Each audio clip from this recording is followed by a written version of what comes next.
19 ফেব্রুয়ারি মাঠে গড়াবে champions trophy, অথচ এখনও ছন্দে ফিরতে পারেননি বাংলাদেশের অধিনায়ক নাজমুল হোসেন শান্ত। বিপিএলে 5 ম্যাচ সুযোগ পেয়ে করেছেন মাত্র 56 রান। তবে টিম কম্বিনেশনের দোহাই দিয়ে একাদশে তাকে সুযোগ দিচ্ছে না ফরচুন বরিশাল ম্যানেজমেন্ট। ফাইনালেও তার না থাকার সম্ভাবনা অনেক বেশি।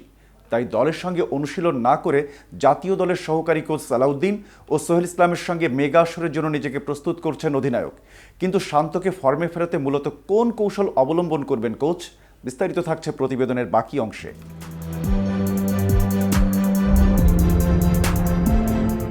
এবারের বিপিএল থেকেও যেন নেই টাইগার অধিনায়ক নাজমুল হোসেন শান্ত। ফরচুন বরিশালের 12 ম্যাচের মধ্যে খেলার সুযোগ পেয়েছেন মাত্র 5 ম্যাচে। ফর্মও কথা বলছে না তার পক্ষে, অথচ নাকের ডগায় আইসিসি চ্যাম্পিয়ন্স ট্রফি।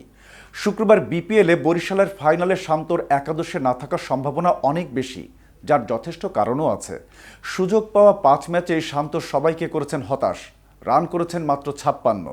শান্তর অফ ফর্মের কথা সবারই জানা, তারপরও কোচ দোহাই দিচ্ছেন টিম কম্বিনেশনের। ফরচুন বরিশালের কোচ মিজানুর রহমান বাবুল বলেন, আগে তো দলকে দেখতে হয়, কোন কম্বিনেশনে খেললে ভালো হবে সেটাও দেখতে হয় আমাকে। এই কম্বিনেশনের জন্যই কেউ খেলতে পারছে, আবার কেউ খেলতে পারছে না। শান্ত যে পর্যায়ের খেলোয়াড়, সে কামব্যাক করবে আশা করি। চ্যাম্পিয়ন্স ট্রফিতে বাংলাদেশ দলের অধিনায়কত্ব করবে সে। ফরম্যাট ভিন্ন হলেও শান্ত টানা ম্যাচ খেলার সুযোগ পেলে লাভ হতো বাংলাদেশের, কেননা চ্যাম্পিয়ন্স ট্রফির আগে এটাই ছিল প্রতিদ্বন্দ্বিতাপূর্ণ ম্যাচ খেলার শেষ সুযোগ। অধিনায়কের ফর্মে ফেরাটা খুব জরুরি, যদিও ফ্র্যাঞ্চাইজি ক্রিকেটে কোনো দলই নিতে চাইবে না এ ধরনের ঝুঁকি।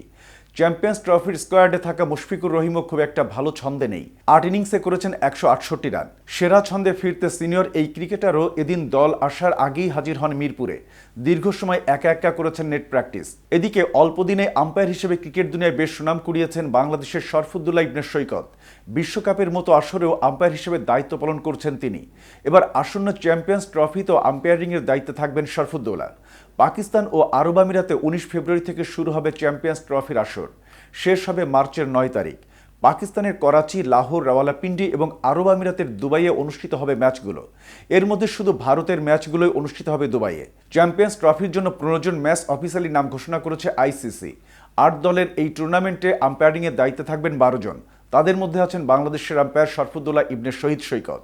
ম্যাচ রেফারির দায়িত্বে থাকবেন 3 জন। গত ডিসেম্বর জানুয়ারিতে বোল্ডার গাভাস্কার ট্রফিতেও ম্যাচ পরিচালনা করেছেন সৈকত। গত বছর টি-20 বিশ্বকাপেও তিনি আম্পায়ারের ভূমিকায় ছিলেন। এর মধ্য দিয়ে প্রথম বাংলাদেশ হিসেবে ছেলেদের টি-20 বিশ্বকাপে ম্যাচ পরিচালনার কীর্তি গড়েছেন তিনি। এতক্ষণ সাথে ছিলাম আমি শাহনেওয়াজ। কেটিভি ক্রিকেটের সাথে থাকার জন্য ধন্যবাদ।